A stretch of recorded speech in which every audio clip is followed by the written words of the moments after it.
Hello everyone, welcome back to the channel. In today's video, we will discuss BPSC 103 for the June 2026 IGNOU exams. In one short part first, we covered the first 5 most important questions. Today in part second, we will discuss the next most important questions and expected questions for the exam.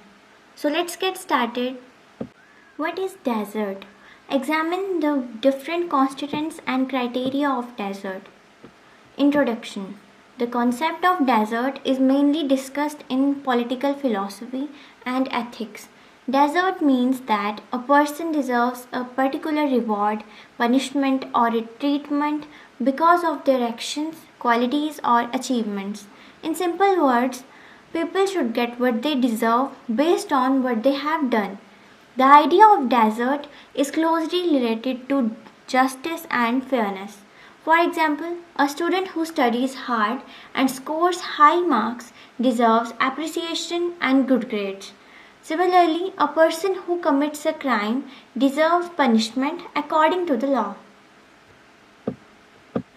ये concept ज़्यादातर political philosophy और ethics में discuss किया जाता है. Desert का मतलब है कि किसी इंसान को उसके एक्शंस, क्वालिटीज़ या अचीवमेंट्स की वजह से क्या मिलना चाहिए, चाहे वो रिवॉर्ड हो या पनिशमेंट. सीधी बात यह है कि लोगों को वो ही मिलना चाहिए जिसके वो हकदार हैं. ये कॉन्सेप्ट इंसाफ मतलब जस्टिस और फेयरनेस से जुड़ा हुआ है. अगर कोई स्टूडेंट मेहनत करके अच्छे मार्क्स लाता है तो वो अप्रिसिएशन मतलब तारीफ़ और अच्छे ग्रेड्स का हकदार है. अगर कोई इंसान क्राइम करता है तो कानून के हिसाब से वो सज़ा मतलब पनिशमेंट का हकदार है. Meaning of desert. Desert refers to a person's rightful claim to a reward or punishment. It is based on the belief that there should be a connection between a person's action and the outcome they receive. The principle of desert helps society decide how benefits and burdens should be distributed fairly. इसका मतलब है किसी reward या punishment पर आपका सही हक मतलब राइटफुल क्लेम. ये इस बिलीफ पर बेस्ड है कि एक इंसान जो एक्शन करता है और उसे जो आउटकम मिलता है उनके बीच का एक गहरा कनेक्शन होना चाहिए. ये प्रिंसिपल समाज को ये तय करने में मदद करता है कि बेनिफिट्स और बर्डन्स को लोगों के बीच बराबरी और सही तरीके से कैसे बांटा जाए. The person deserves X because of Y. Here a person deserves X because of Y. Person जो है वो इंसान जिसके बारे में बात हो रही है. X वो चीज़ जो उसे मिलनी चाहिए, वो रिवॉर्ड या फिर पनिशमेंट, ट्रीटमेंट कुछ भी हो सकता है. Y वो वजह या काम जिसकी वजह से वो X का हकदार बना, मेहनती होना या क्राइम करना. For example, a worker deserves a salary because of the work performed. एक वर्कर को सैलरी मिलनी चाहिए, उसने वो काम किया इसलिए उसको सैलरी मिलेगी. अगर वो काम नहीं करेगा तो सैलरी नहीं मिलेगी. Constituents of desert. There are 3 main constituents of desert. First, desert subject. Second, desert object. Third, desert basis. Desert subject is the person who deserves something. For example, a student deserves a scholarship, an athlete deserves a medal. The student and athlete are the desert subject. Desert subject वो इंसान, वो person होता है जो किसी चीज़ का हकदार होता है. एक स्टूडेंट जो स्कॉलरशिप डिज़र्व करता है, एक एथलीट जो मेडल डिज़र्व करता है. यहाँ स्टूडेंट और एथलीट दोनों डेजर्ट सब्जेक्ट हैं. Desert object. The desert object is what a person deserves. It may be reward, benefit, punishment, praise or recognition. Example, salary for work, prize for achievement, punishment for crime. Desert object वो चीज़ या outcome होता है जो subject को मिलना चाहिए. ये कुछ भी हो सकता है जैसे कोई रिवॉर्ड, बेनिफिट, पनिशमेंट, प्रेज, कुछ भी. काम के बदले मिलने वाली तनख्वाह मतलब salary for work, prize for achievement किसी जीत या उपलब्धि के लिए मिलने वाला इनकम, पनिशमेंट फॉर क्राइम किसी जुर्म या अपराध के लिए मिलने वाली सज़ा. यहाँ सैलरी, प्राइज और पनिशमेंट डेजर्ट ऑब्जेक्ट हैं. Desert basis. The desert basis is the reason why a person deserves something. It explains the connection between the person and the reward or punishment. Example: hard work, talent, good performance, wrong actions or crimes. A student may deserve good marks because of hard work. A criminal may deserve punishment because of unlawful actions. Desert basis वो वजह या कारण होता है जिसकी वजह से कोई इंसान किसी चीज़ का हकदार बनता है। ये एलिमेंट एक इंसान और उससे मिलने वाले इनाम या सज़ा के बीच का गहरा कनेक्शन को साफ साफ समझाता है। इसके बिना डेजर्ट का कॉन्सेप्ट अधूरा है। वजह कुछ भी हो सकती है, जैसे हार्ड वर्क, बहुत ज़्यादा मेहनत करना, टैलेंट, किसी के अंदर का खास हुनर या टैलेंट होना, गुड परफॉर्मेंस, किसी काम या खेल में अच्छा प्रदर्शन करना, रॉन्ग एक्शंस और क्राइम्स, गलत काम करना, कानून तोड़ना या कोई अपराध करना।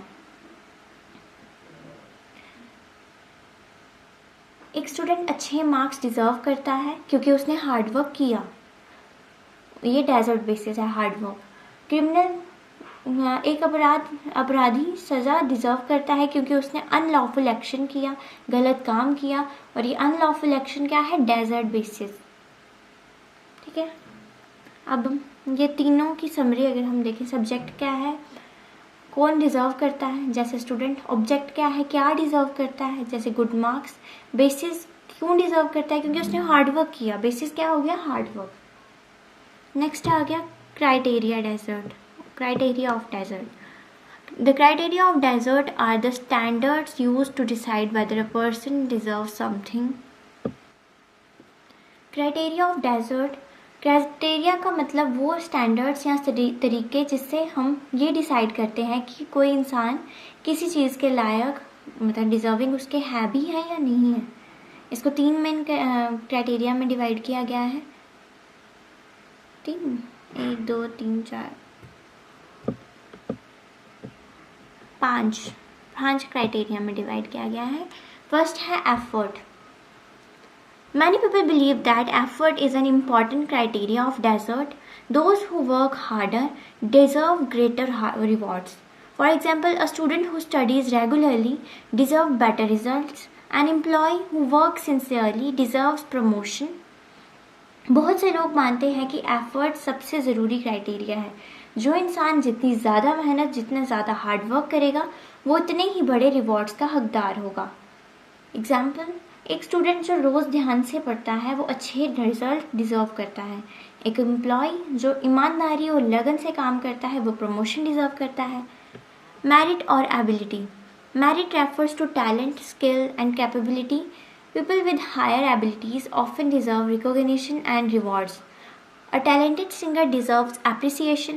A skilled doctor deserves respect and professional success. Merit का मतलब है आपका टैलेंट, स्किल, कैपेबिलिटी। जिन लोगों के पास ज़्यादा स्किल्स या काबिलियत होती है उन्हें उनके टैलेंट के लिए पहचान और रिवॉर्ड्स मिलने चाहिए। एक टैलेंटेड सिंगर अपनी आवाज़ और सुर के लिए एप्रिसिएशन डिज़र्व करता है। एक स्किल्ड डॉक्टर अपने सही इलाज के लिए रिस्पेक्ट और प्रोफेशनल सक्सेस डिज़र्व करता है। Contribution. A person's contribution to society or an organization can determine what they deserve. For example, scientists who make important discoveries deserve awards. Social workers who help communities deserve recognition. इसका मतलब है कि इंसान ने समाज, मतलब सोसाइटी को या अपनी ऑर्गेनाइजेशन, अपनी कंपनी, अपनी टीम को क्या दिया है। किसी का योगदान ये तय करता है कि वो बदले में क्या डिज़र्व करता है।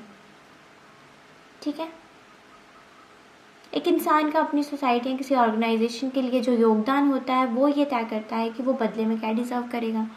साइंटिस्ट नए और इम्पॉर्टेंट डिस्कवरीज करते हैं वो बड़े अवार्ड्स डिज़र्व करते हैं। जो लोग समाज की भलाई और कम्युनिटीज़ के लिए काम करते हैं वो पहचान और सम्मान डिज़र्व करते हैं। Responsibility. People are often judged according to their choices they make. If they voluntarily perform good or bad actions, they deserve corresponding rewards or punishment. For example, a responsible citizen deserves respect. A person who breaks the law deserves punishment. लोग जो भी choices खुद चुनते हैं उनके हिसाब से उन्हें जज किया जाता है। अगर कोई अपनी मर्जी से अच्छा या बुरा काम करता है तो वो उसके हिसाब से ही रिवॉर्ड या सज़ा डिज़र्व करता है। एक जिम्मेदार नागरिक जो सही तरीके से रहता है वो रिस्पेक्ट डिज़र्व करता है। एक इंसान जो अपनी मर्जी से कानून तोड़ता है वो पनिशमेंट डिज़र्व करता है। नेक्स्ट है नीड।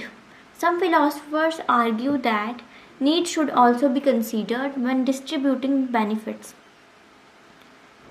कुछ फिलोसफर्स का मानना है कि जब हम समाज में बेनिफिट्स, फ़ायदे या रिसोर्सेज बांटते हैं तो हमें इंसान की नीड्स, ज़रूरतों को भी एक क्राइटेरिया मानना चाहिए। जो जितना मजबूर या ज़रूरतमंद है उसे उतनी मदद मिलनी चाहिए। Poor and needy people may deserve assistance from the government. Sick individuals may deserve medical support. जो लोग गरीब और ज़रूरतमंद हैं वो सरकार से मदद, सहायता डिज़र्व करते हैं। जो लोग बीमार हैं उन्हें सही मेडिकल सपोर्ट मिलनी चाहिए। Conclusion: Desert is an important principle of justice and fairness. It means that people should receive rewards, benefits, or punishments according to their actions, efforts, merits, and responsibilities. The main constituents of desert are the desert subject, desert object, and desert basis. The major criteria of desert include effort, merit, contribution, responsibility, and need. By following the principle of desert, society can ensure fair treatment and promote justice among its members. Desert justice और fairness का एक बहुत important principal है। इसका सीधा मतलब है कि लोगों को उनके एक्शंस, एफर्ट्स, मेरिट्स और रिस्पॉन्सिबिलिटीज़ के हिसाब से ही रिवॉर्ड्स, बेनिफिट्स या पनिशमेंट मिलने चाहिए। हमने क्या पढ़ा अभी? तीन पार्ट्स में हमने पढ़ा कॉन्स्टिट्यूएंट्स इसके। डेजर्ट सब्जेक्ट हकदार इंसान, डेजर्ट ऑब्जेक्ट मतलब मिलने वाली चीज़, डेजर्ट बेसिस हकदार होने की वजह। किसी को जज करने के मेन तरीके हैं effort, merit, contribution, responsibility, need. अगर कोई भी समाज इस प्रिंसिपल ऑफ डेजर्ट को फॉलो करती है तो वो सबके साथ फेयर ट्रीटमेंट और जस्टिस को बढ़ावा दे सकती है।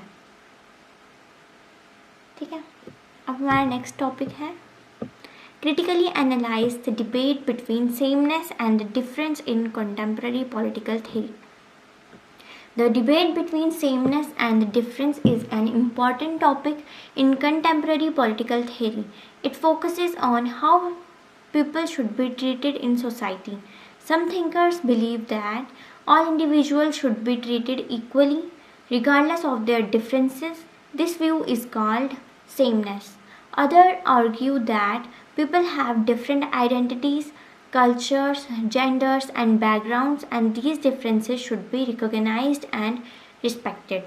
This view is called difference. The debate tries to find a balance between equality and recognition of diversity in modern democratic societies. ये कंटेम्प्रेरी पॉलिटिकल थ्योरी का एक बहुत इम्पॉर्टेंट टॉपिक है। ये इस बात पर फोकस करता है कि समाज में लोगों के साथ कैसा व्यवहार होना चाहिए।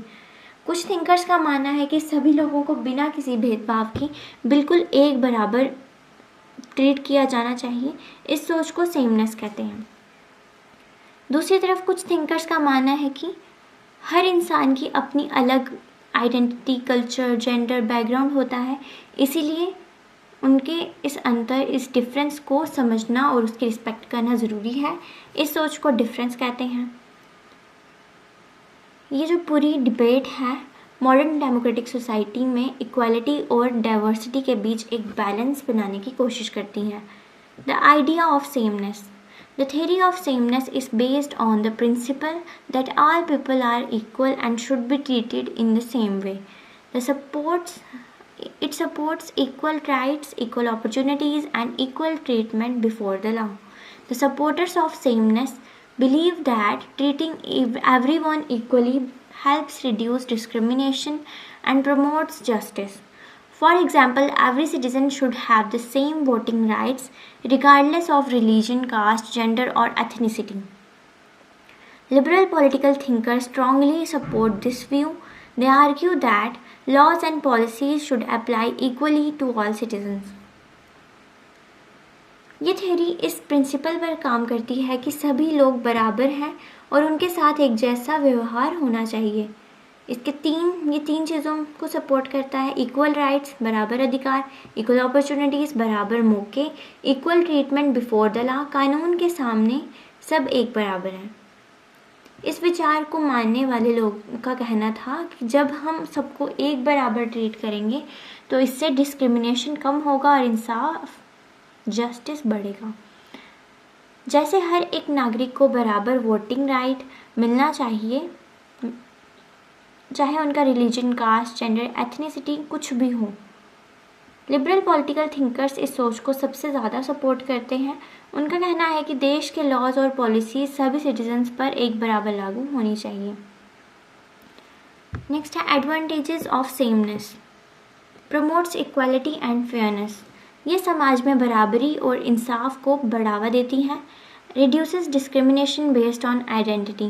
किसी की आइडेंटिटी मतलब जाति, धर्म या जेंडर के नाम पर होने वाले भेदभाव को कम करती है।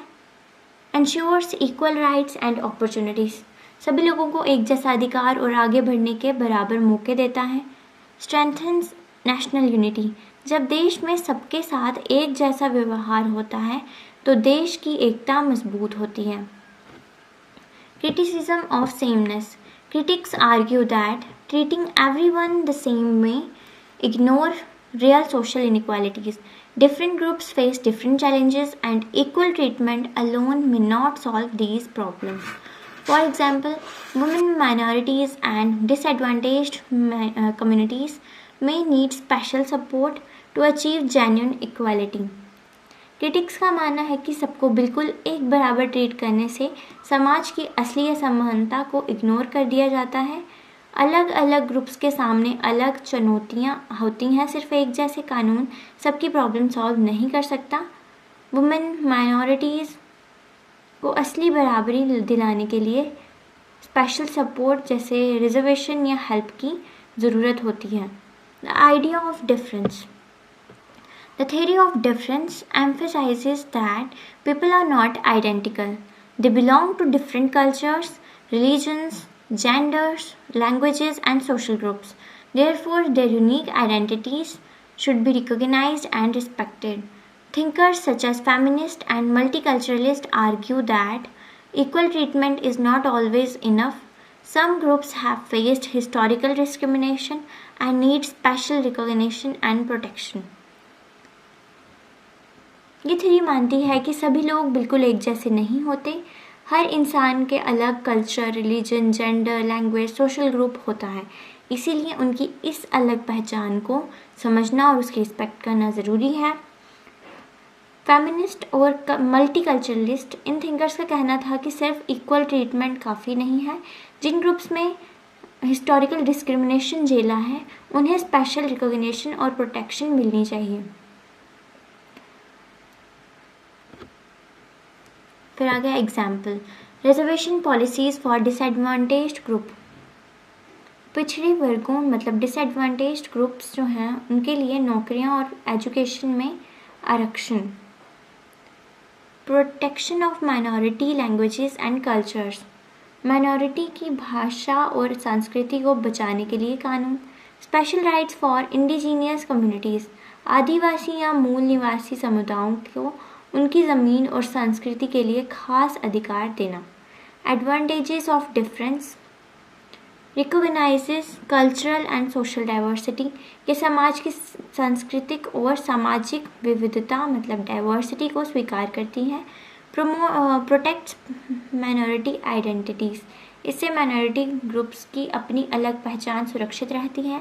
Helps disadvantaged groups achieve equality. पिछड़े और कमज़ोर वर्गों को समाज में इक्वालिटी तक पहुंचाने में मदद मिलती है। Promotes inclusion and representation. ये सबको समाज का हिस्सा बनाता है और सबका रिप्रेजेंटेशन पक्का करता है। Criticism of difference. Critics believe that excessive focus on differences may divide society. If every group demands separate rights and social unity and common citizenship may weaken. Some also argue that special treatment can sometimes create feeling of unfairness among other people. Critics का मानना है कि अगर हम differences पर ज़्यादातर focus करेंगे तो इससे समाज बट सकता है, डिवाइड हो सकता है। अगर हर एक ग्रुप अपने लिए अलग राइट्स मांगने लगेगा तो देश की सोशल यूनिटी जो है और कॉमन सिटीजनशिप कमज़ोर हो जाएगी। Critical analysis. Both perspectives have strengths and weakness. Sameness promotes universal equality but may overlook the unique need of different groups. Difference recognizes diversity but can sometimes lead to social division. Contemporary political theorists often suggest a balanced approach. They argue that all citizens should enjoy equal rights while their cultural, social, and gender differences are also respected. For example, a democratic society should be guarantee equal citizenship to everyone while also protecting the rights of minorities.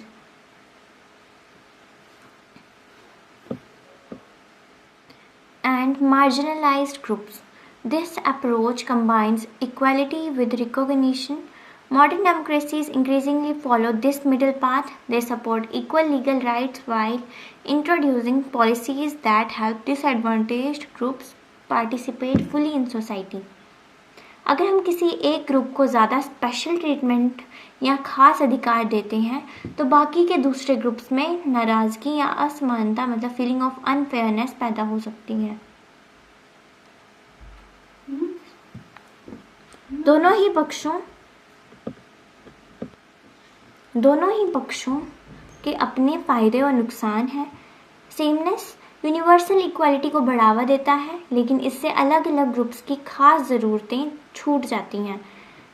Difference diversity को पहचान देता है लेकिन इससे कभी कभी सामाजिक बंटवारा हो सकता है। कंटेम्प्रेरी पॉलिटिकल थेरिस्ट एक बैलेंस्ड रास्ते की सलाह देते हैं। सभी सिटीजन्स के पास इक्वल राइट्स होने चाहिए, साथ ही साथ उनके cultural, social and gender differences की रिस्पेक्ट भी होनी चाहिए। एक डेमोक्रेटिक सोसाइटी को सबको इक्वल सिटीजनशिप देनी चाहिए पर साथ ही माइनॉरिटीज़ और मार्जिनलाइज्ड ग्रुप्स के राइट्स को प्रोटेक्ट करने के लिए स्पेशल रिकॉग्निशन भी देनी चाहिए। आजकल के लोकतंत्र इस मिडिल पाथ को चुनते हैं। वो कानूनी तौर पर सबको बराबर अधिकार देते हैं और साथ ही ऐसी पॉलिसीज़ बनाते हैं जिससे पिछड़े वर्ग समाज में पूरी तरह हिस्सा ले सकें। Conclusion. The debate between sameness and difference is central to contemporary political theory. Sameness emphasizes equal treatment and universal rights, while difference stresses the recognition of diverse identities and experiences. Neither approach alone is sufficient. A just and democratic society should ensure equal rights for all while respecting and protecting social and cultural differences. In this way, both equality and diversity can coexist, creating a more inclusive and fair society. Sameness और difference की बहस जो ये debate है contemporary political theory के सबसे main हिस्सा है। सेमनेस इक्वल ट्रीटमेंट और यूनिवर्सल राइट्स पर जोर देता है। डिफरेंस अलग पहचान और उनके अलग एक्सपीरियंसेस को एक्सेप्ट करने पर जोर देता है। कोई भी एक अप्रोच अकेले काफ़ी नहीं है। एक जस्ट और डेमोक्रेटिक सोसाइटी वही है जो सबको इक्वल राइट्स भी दे और साथ ही उनके साथ सोशल और कल्चरल डिफरेंसेस की रिस्पेक्ट और प्रोटेक्शन भी करे। इसी तरीके से इक्वालिटी और डाइवर्सिटी एक साथ रह सकते हैं जिससे एक इंक्लूसिव सबको साथ लेकर चलने वाला और फेयर समाज बनता है। ठीक है, अब हमारा नेक्स्ट टॉपिक है explain the evolution and importance of human rights. Introduction. Human rights are the basic rights and freedoms that belong to every person simply because they are human beings. These rights are universal, which means they apply to all people regardless of their nationality, religion, gender, race, or social status. Human rights protect the dignity, freedom, equality, and well-being of individuals. Today, they are considered essential for a just and democratic society. Human rights वो मूल अधिकार और आज़ादी हैं जो दुनिया के हर एक इंसान को मिलती हैं, सिर्फ इसीलिए क्योंकि वो एक ह्यूमन बीइंग है, क्योंकि वो इंसान है। ये राइट्स यूनिवर्सल होते हैं, इसका मतलब है कि ये दुनिया के सभी लोगों पर एक बराबर लागू होते हैं, चाहे उनकी नेशनैलिटी, रिलीजन, जेंडर, रेस या सोशल स्टेटस कुछ भी हो। ह्यूमन राइट्स इंसान की डिग्निटी, फ्रीडम, इक्वालिटी और वेलबींग को प्रोटेक्ट करते हैं।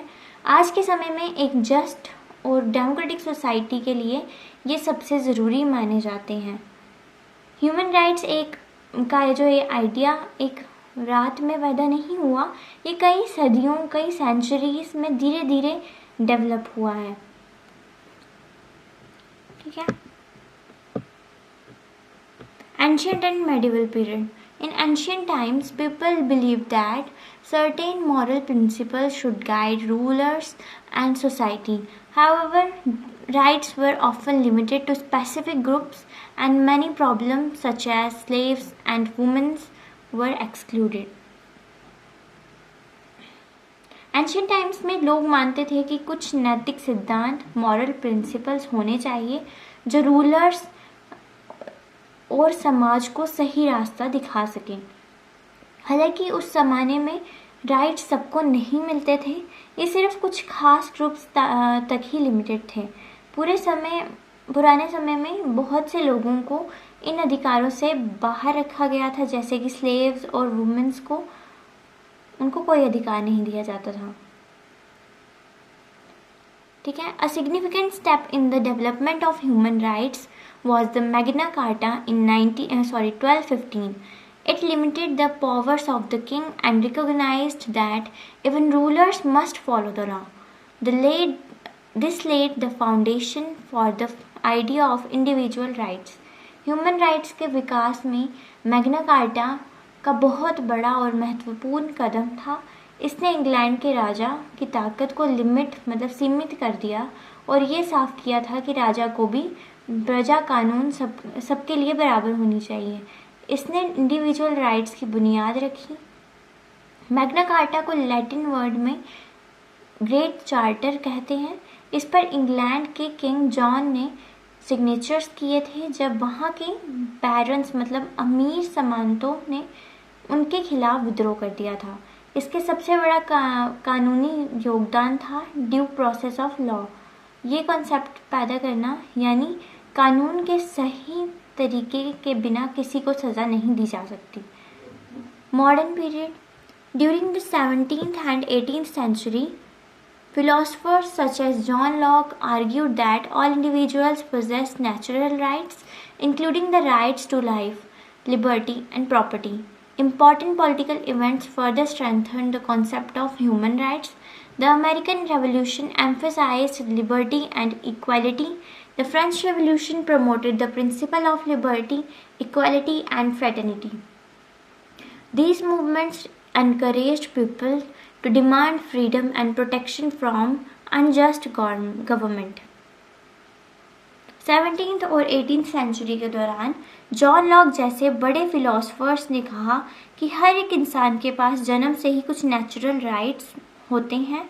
ये 3 मेन राइट्स हैं: राइट टू लाइफ जीने का अधिकार, राइट टू लिबर्टी आज़ादी का अधिकार, राइट टू प्रॉपर्टी संपत्ति का अधिकार। जॉन लॉक को फादर ऑफ लिबरलिज्म भी कहा जाता है। उनका मानना था कि सरकार का काम ही इन 3 अधिकारों की रक्षा करना है।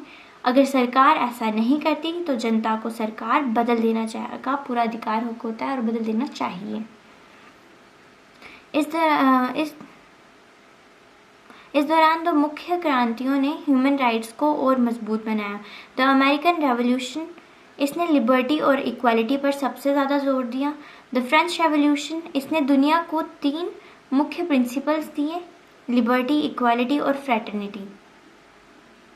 इन मूवमेंट्स ने पूरी दुनिया की जनता को ऐसी सरकारों के खिलाफ खड़े होने की ताकत दी जो उन पर अत्याचार, अनजस्ट रूल करती थी। Human rights in the 20th century. The 2 world wars caused massive destruction and sufferings. Millions of people lost their lives and many experienced discrimination and violence. After these tragedies, the international community realized the need for stronger protection of human rights. In 1945, the United Nations was established to promote peace and protect human dignity. The major milestone came in 1948 when the Universal Declaration of Human Rights was adopted. It listed fundamental rights and freedoms that should be guaranteed to every person in the world. Since then, many international agreements and national constitutions have incorporated human rights principles. दो बड़े विश्व युद्ध world war first और world war second की वजह से दुनिया भर में भयानक तबाही, हिंसा, भेदभाव हुआ। करोड़ों लोगों ने अपनी जान गंवाई।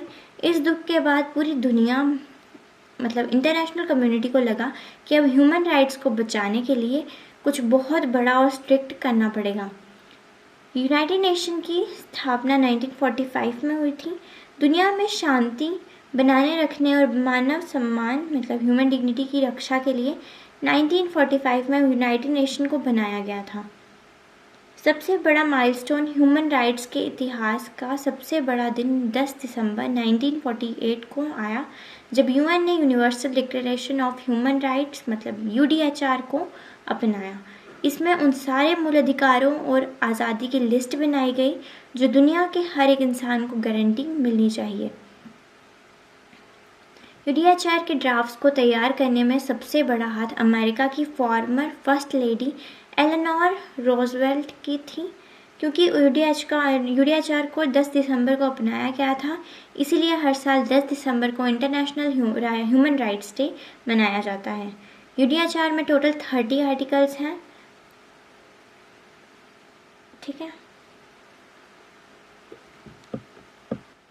Importance of human rights. Protection of human dignity. Human rights ensure that every person is treated with respect and dignity. They recognize the value and worth of every human being. Human rights ये पक्का करते हैं कि हर एक इंसान के साथ respect और डिग्निटी से पेश आया जाए।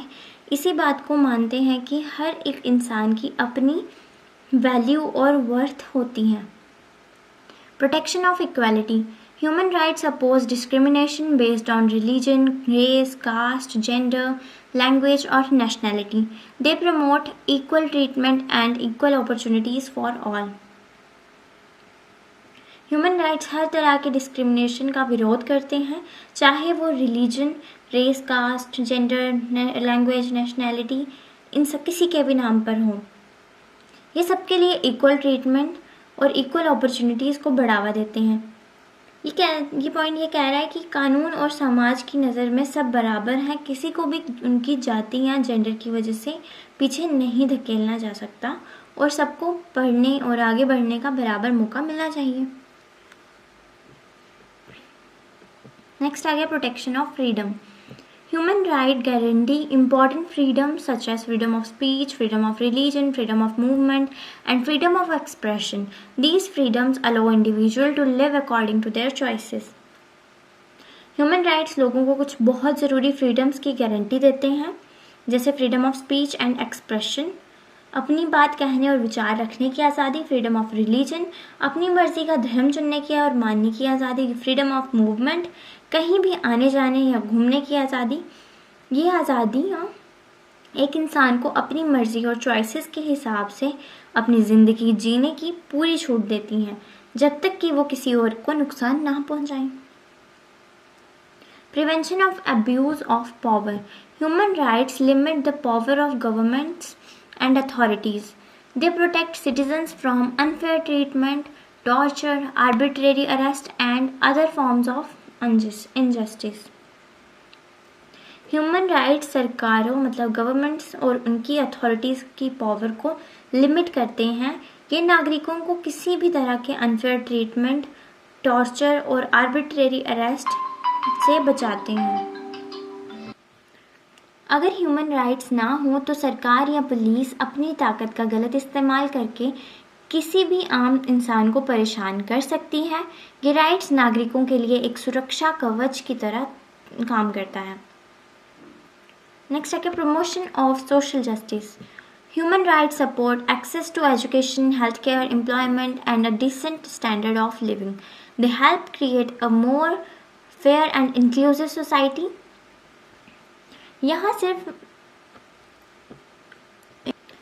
यहाँ बताया गया है ह्यूमन राइट्स हर एक इंसान के लिए एजुकेशन, हेल्थ केयर, एम्प्लॉयमेंट और एक डिसेंट स्टैंडर्ड ऑफ लिविंग पक्का करते हैं।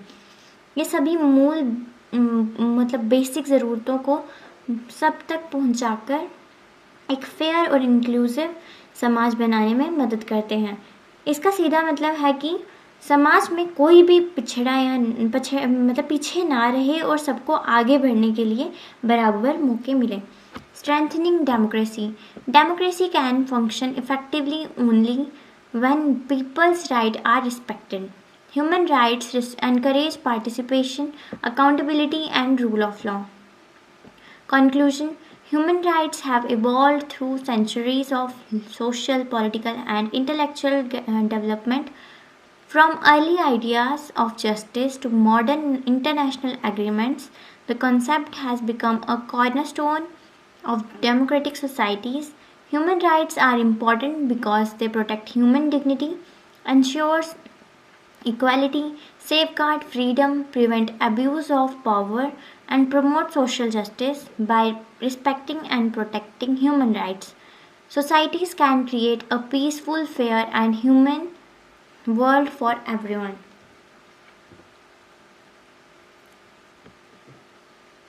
मैंने conclusion समझाया? Strengthening democracy. एक लोकतंत्र तभी ठीक से काम कर सकता है जब वहाँ के लोगों के राइट्स की रिस्पेक्ट की जाए। ह्यूमन राइट्स समाज में 3 मेन चीज़ों को बढ़ावा देते हैं: पार्टिसिपेशन, लोगों को राजनीति और चुनाव में हिस्सा लेने की आज़ादी; अकाउंटेबिलिटी, सरकार जनता के प्रति जवाबदेह बनती है; रूल ऑफ लॉ, देश में कानून का शासन होता है, किसी एक व्यक्ति की मनमर्जी नहीं चलती। अब है कंक्लूजन। ह्यूमन राइट्स का आइडिया सदियों से के सामाजिक मतलब सोशल, पॉलिटिकल, इंटेलेक्चुअल विकास के बाद यहाँ तक पहुँचा है। पुराने ज़माने के जस्टिस के विचारों से लेकर आज के मॉडर्न इंटरनेशनल एग्रीमेंट्स जैसे UDHR तक ये कॉन्सेप्ट आज के लोकतांत्रिक समाज के सबसे मजबूत स्तंभ मतलब कॉर्नरस्टोन बन गया है।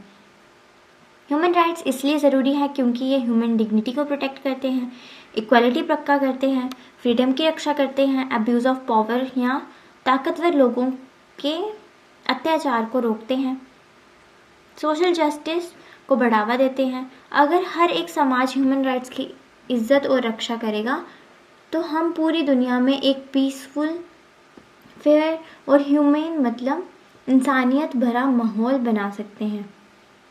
ठीक है, अब हमारा नेक्स्ट टॉपिक है what is civil disobedience. Discuss the conditions under which it can be justified. Conscientious and principled, the individual और group acts out of a deep, sincere moral belief that a law is unjust, not for personal or selfish gain. Civil disobedience करने वाला इंसान या group अपने किसी personal या selfish फ़ायदे के लिए ऐसा नहीं करता। वो ऐसा तभी करता है जब उन्हें अंदर से ये लगता है कि कोई कानून सच में गलत मतलब अनजस्ट या नैतिक रूप से बुरा है। Public and communicative, it is performed openly, not in secret. It acts as a form of public speech to warn the majority that the shared principles of justice are being violated. ये हमेशा openly किया जाता है, छुपकर या secretly तरीके से नहीं किया जाता। ये एक तरह का पब्लिक स्पीच होता है जिसका मकसद बाकी की मेजॉरिटी जनता और सरकार को ये बताना होता है कि समाज के जस्टिस के बेसिक रूल्स को तोड़ा जा रहा है। ठीक है। Fidelity to law. The protesters do not reject the entire legal system or seek to overthrow the state. By acting at the boundaries of law, they accept the legal punishments like the jail time to prove their overall respect to the rule of law. Political thinkers often draw on John Rawls' definition from A Theory of Justice, where he states that Civil disobedience is a political act addressed to the sense of justice of the majority. Prominent historical examples taught in the syllabus include Mahatma Gandhi's Satyagraha, Martin Luther King Jr. Civil Rights Action. Protesters पूरे कानून के system को ख़त्म नहीं करना चाहते और ना ही सरकार को ओवरथ्रो करना चाहते हैं। वो कानून की हद में रहकर प्रोटेस्ट करते हैं। अपनी बात सही साबित करने के लिए वो कानून के मुताबिक मिलने वाली सज़ा जैसे कि जेल को हंसी खुशी एक्सेप्ट करते हैं ताकि कानून के प्रति उनका सम्मान बना रहे। ठीक है। जॉन रॉल्स, राजनीतिक विचारक जॉन रॉल्स ने अपनी book a theory of justice में कहा है कि सिविल डिसोबीडियंस एक पॉलिटिकल एक्ट है जो पूरे समाज के सेंस ऑफ जस्टिस को जगाने के लिए किया जाता है। महात्मा गांधी का सत्याग्रह है जिसे 1930 का साल्ट मार्च जहां नमक कानून को पीसफुली तोड़ा गया। मार्टिन लूथर अमेरिका में ब्लैक लोगों के सिविल राइट्स के लिए चलाया गया मूवमेंट था। ठीक है। Conditions under which it can be justified. Because citizens have a general political obligation to obey the laws of a stable state, political theory dictates that civil disobedience cannot be arbitrary. According to foundational theories, it is justified only under the following specific conditions.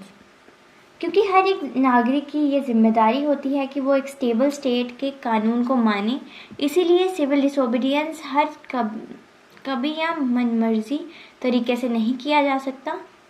Civil disobedience को सिर्फ तभी justified माना जाएगा जब वो कुछ बहुत ही खास और गंभीर कंडीशन के तहत किया जाए। ठीक है। फर्स्ट आ गया severe violation of fundamental justice. Civil disobedience is justified when laws cause major, clear, and long-standing injustices. John Rawls argues it should be limited to instances of serious violation of equal liberty and equality of opportunity. For example, laws that enforce racial segregation, deny minorities the right to vote, or blatantly suppress human dignity are justified targets. Civil disobedience तभी सही है जब कोई कानून बहुत बड़ा, साफ और लंबे समय से चला आ रहा है, अन्याय कर रहा हो। उनका मानना है कि यह सिर्फ तब होना चाहिए जब इक्वल लिबर्टी और इक्वालिटी ऑफ अपॉर्चुनिटी का बुरी तरह उल्लंघन हो। रेशियल सेग्रीगेशन, नस्ल के आधार पर भेदभाव करने वाले लोग। डिनाइंग वोट, मेजॉरिटी से वोट देने का अधिकार छीनना। सप्रेसिंग डिग्निटी, इंसानी सम्मान को बुरी तरह कुचलना। Failure and exhaustion of legal remedies. Civil disobedience must be treated as a last resort. Citizens are expected to first use normal democratic channels. This include voting, filing lawsuits in courts, petitioning representatives, and conducting legal rallies. If the political majority repeatedly ignores these appeals or blocks legal avenues entirely, extra-legal resistance become morally justified. कानून तोड़ना हमेशा आखिरी रास्ता होना चाहिए, पहला नहीं। नागरिकों से उम्मीद की जाती है कि वो पहले नॉर्मल तरीके अपनाएं, जैसे वोटिंग, चुनाव में वोट देना, लॉ सूट्स, कोर्ट्स में केस फाइल करना, पेटिशनिंग, अपने लीडर्स को पेटिशन करना मतलब अर्जी देना, लीगल रैलीज, कानूनी तरीके से धरना प्रदर्शन करना। अगर सरकार या मेजॉरिटी जनता इन सारे कानूनी तरीकों को बार बार इग्नोर करे या उन्हें ब्लॉक कर दे, तभी ये प्रोटेस्ट मॉरली सही माना जाएगा। Absolute commitment to non violence.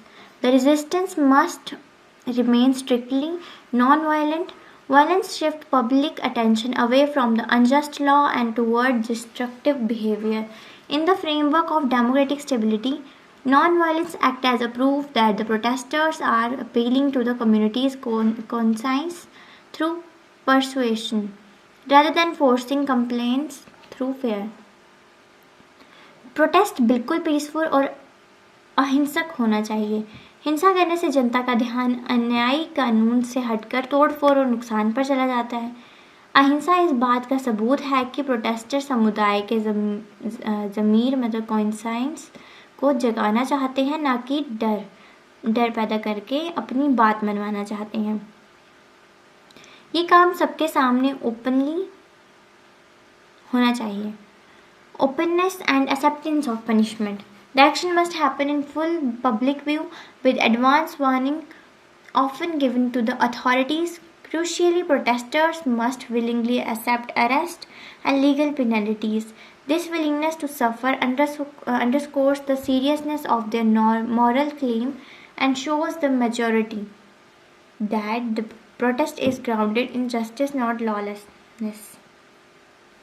ये काम सबके सामने ओपनली होना चाहिए। अक्सर पुलिस और अथॉरिटीज़ को इसकी एडवांस वार्निंग भी दी जाती है। सबसे ज़रूरी बात यह है कि प्रोटेस्टर्स को अरेस्ट होना और सबसे सज़ा भोगने के लिए खुशी खुशी तैयार रहना चाहिए। सज़ा भोगने की ये तैयारी दिखाती है कि प्रोटेस्ट किसी बदमाशी या गुंडागर्दी के लिए नहीं बल्कि सच्चे इंसाफ के लिए किया जा रहा है। Proportionality and the common good.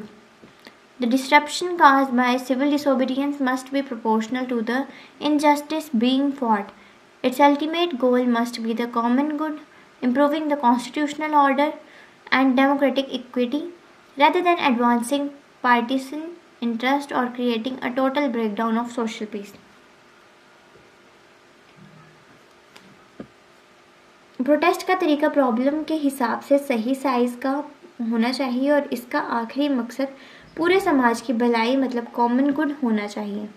Civil disobedience की वजह से समाज में जो भी रुकावट, जो भी डिस्ट्रप्शन पैदा होती है वो उस अन्याय, उस इनजस्टिस के बराबर या प्रोपोर्शनेट होनी चाहिए जिसके खिलाफ लड़ाई हो रही है। इसका आखिरी मकसद हमेशा कॉमन गुड और डेमोक्रेटिक इक्विटी को सुधारना होना चाहिए। इसका इस्तेमाल किसी एक ग्रुप के पर्सनल फ़ायदे के लिए नहीं होना चाहिए और ना ही इससे समाज की शांति पूरी तरह भंग मतलब total breakdown of social peace नहीं होनी चाहिए, ऐसा कुछ भी नहीं होना चाहिए। ठीक है, फिर आगे conclusion. In conclusion, civil disobedience stands as a vital democratic tool in a political theory. मैं आपको ऐसे ही पूरा कंक्लूजन समझा देती हूँ। सिविल डिसोबीडियंस पॉलिटिकल थ्योरी में एक बहुत इम्पॉर्टेंट डेमोक्रेटिक टूल है। ये कानून और मोरालिटी के बीच एक ब्रिज की तरह काम करता है।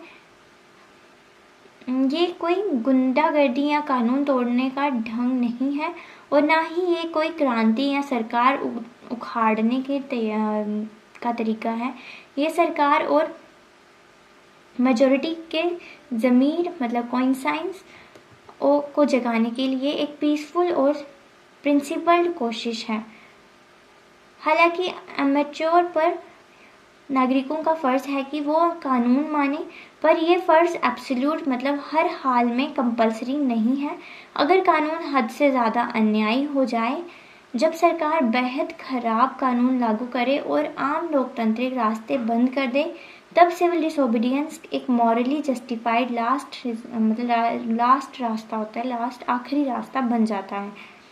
सबके सामने ओपनली प्रोटेस्ट करके और खुशी खुशी सज़ा स्वीकार करके प्रोटेस्टर्स ये दिखाते हैं कि वो कानून के सिस्टम की इज्जत करते हैं, पर वो एक ज़्यादा जस्ट और इक्विटेबल समाज की मांग कर रही हैं। अब हमारा नेक्स्ट क्वेश्चन है, explain the concept of multiculturalism and discuss its major challenges. Introduction. Multiculturalism is the idea that people from different cultures, religions, languages, ethnic groups, and traditions can live together in the same society while maintaining their unique identities. It promotes respect, equality, and acceptance of cultural diversity in today's globalized world. Multiculturalism has become an important feature of many countries. Multiculturalism एक ऐसा विचार, एक ऐसा idea है जो कहता है कि अलग अलग कल्चर्स, रिलीजन्स, लैंग्वेजेस और एथनिक ग्रुप्स के लोग एक ही समाज में एक साथ मिलकर रह सकते हैं। एक साथ रहते हुए भी हर एक समुदाय, कम्युनिटी को अपने अलग और यूनिक पहचान बनाए रखने का पूरा हक होता है उन्हें किसी एक स्टैंडर्ड कल्चर में ज़बरदस्ती ढलने की ज़रूरत नहीं होती। ये विचार समाज में 3 चीज़ों को बढ़ावा देते हैं: रिस्पेक्ट, एक दूसरे के कल्चर की इज्जत करना; इक्वलिटी, सबको बराबर समझना; एक्सेप्टेंस, कल्चरल डाइवर्सिटी को स्वीकार करना। आज की इस ग्लोबलाइज्ड वर्ल्ड में मल्टीकल्चरलिज्म दुनिया के बहुत से देशों जैसे कनाडा, इंडिया और यूके की एक महत्वपूर्ण खूबियत बन गई है। Meaning of multiculturalism. The word multiculturalism is made up of 2 words, multi meaning many and culture meaning a way of life. Therefore, multiculturalism refers to the existence of many cultures within one society. Multiculturalism believes that no culture is superior or inferior to another. Every cultural group deserves equal respect and recognition. It encourages people to preserve their tradition, languages, customs and beliefs while participating equally in society. ये word 2 अलग अलग शब्दों से मिलकर बना है। Multi मतलब many, बहुत सारे; कल्चर का मतलब है जीने का तरीका, वे ऑफ लाइफ। इसीलिए मल्टीकल्चरलिज्म का पूरा मतलब हुआ एक ही सोसाइटी के अंदर बहुत सारी अलग अलग संस्कृतियों का एक साथ बने रहना, एग्जिस्टेंस ऑफ मैनी कल्चर्स। ये कॉन्सेप्ट इस बात पर विश्वास करता है कि दुनिया का कोई भी कल्चर किसी दूसरे कल्चर से सुपीरियर या इन्फीरियर नहीं होता। सारे कल्चर्स अपने आप में महत्वपूर्ण, इम्पॉर्टेंट होते हैं। हर एक सांस्कृतिक समुदाय समाज में बराबर सम्मान और पहचान डिजर्व करता है। ये लोगों को इस बात के लिए एनकरेज करता है कि वो समाज में बराबरी से हिस्सा भी लें और साथ ही अपनी ट्रेडिशंस, लैंग्वेजेस, कस्टम्स और बिलीव्स को सुरक्षित भी रखें।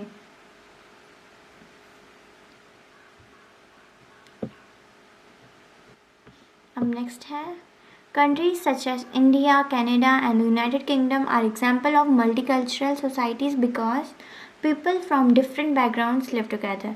कंट्रीज जैसे इंडिया, कनाडा, यूनाइटेड किंगडम, यहाँ पर मल्टीकल्चरल सोसाइटीज़ हैं। यहाँ पे अलग अलग कल्चर के लोग साथ रहते हैं, अलग अलग कास्ट के लोग, अलग अलग दूर दूर से आए लोग साथ रहते हैं।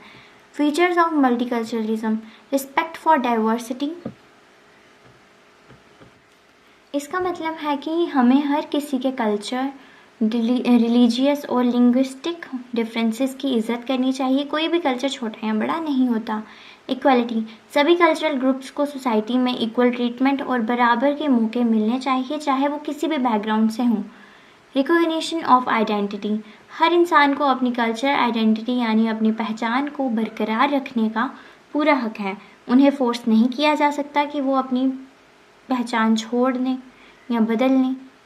टॉलरेंस एंड अंडरस्टैंडिंग: अलग अलग ग्रुप्स को एक दूसरे के बिलीव्स, आइडियाज़ और प्रैक्टिसेस को समझना चाहिए और उनके प्रति टॉलरेंस रखनी चाहिए। पीसफुल कोएग्जिस्टेंस: इसका मेन गोल ये है कि अलग अलग बैकग्राउंड के लोग एक साथ मिलजुल कर शांति से रह सकते हैं। Importance of multiculturalism: multiculturalism is important because it promotes social harmony and mutual respect. It allows individuals to express their cultural identity without fear of discrimination. It also enriches society by introducing different traditions, ideas, languages, foods, and forms of art. In democratic societies, multiculturalism strengthens equality and protects the rights of minority groups. It helps create an inclusive society where everyone feels valued and respected. यह society में भाईचारा और mutual respect बढ़ाता है। ये लोग बिना किसी डर या डिस्क्रिमिनेशन के अपनी कल्चरल आइडेंटिटी को एक्सप्रेस कर सकते हैं। जब अलग अलग ट्रेडिशंस, आइडियाज़, फूड और आर्ट मिलते हैं तो सोसाइटी और भी बेहतर और डाइवर्स बन जाती है। डेमोक्रेटिक सोसाइटीज़ में मल्टीकल्चरलिज्म माइनॉरिटी ग्रुप्स के राइट की रक्षा करते हैं और एक इंक्लूसिव सोसाइटी बनाता है जहां सबकी वैल्यू हो। Major challenges of multiculturalism: despite it advantages, multiculturalism faces several challenges. First, cultural conflict: different cultural groups may have different values and beliefs. These differences can sometimes lead to misunderstanding and conflict. कभी कभी अलग अलग values और beliefs की वजह से लोगों के बीच मिसअंडरस्टैंडिंग हो जाती है, जिससे कॉन्फ्लिक्ट पैदा हो जाते हैं। Discrimination and prejudice. Minority groups often face discrimination, racism, or social exclusion. Such attitudes can weaken multicultural harmony. Minority groups को अक्सर डिस्क्रिमिनेशन, रेसिज्म या सोशल एक्सक्लूजन का सामना करना पड़ता है, जो सोसाइटी की शांति को ख़त्म कर देता है। Identity issues. People may struggle to balance their cultural identity with national identity.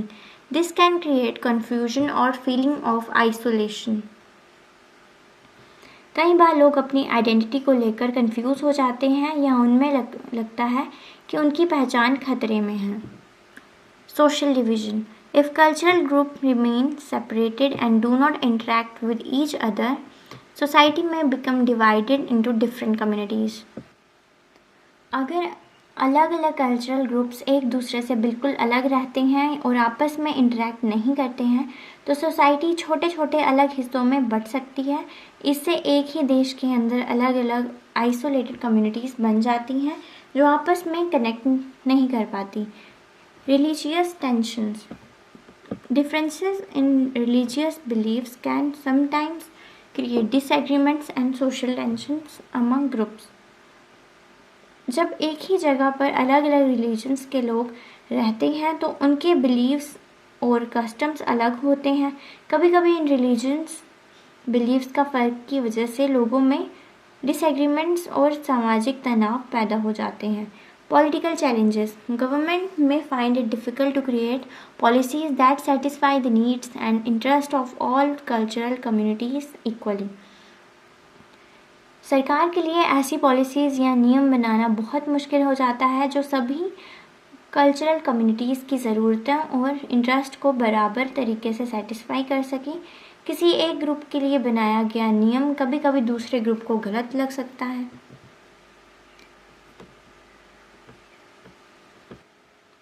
Language barriers. People speaking different languages may face communication problems, making social integration more difficult. अलग अलग लैंग्वेजेस बोलने वाले लोगों के बीच आपस में बातचीत करना मुश्किल हो जाता है। भाषा की इस दीवार के कारण अलग अलग ग्रुप्स का समाज की मुख्य धारा में घुलना मिलना और ज़्यादा कठिन हो जाता है, मुश्किल हो जाता है और ज़्यादा। नेक्स्ट आ गया conclusion. Multiculturalism is an important concept that promotes respect, equality, and recognition of cultural diversity.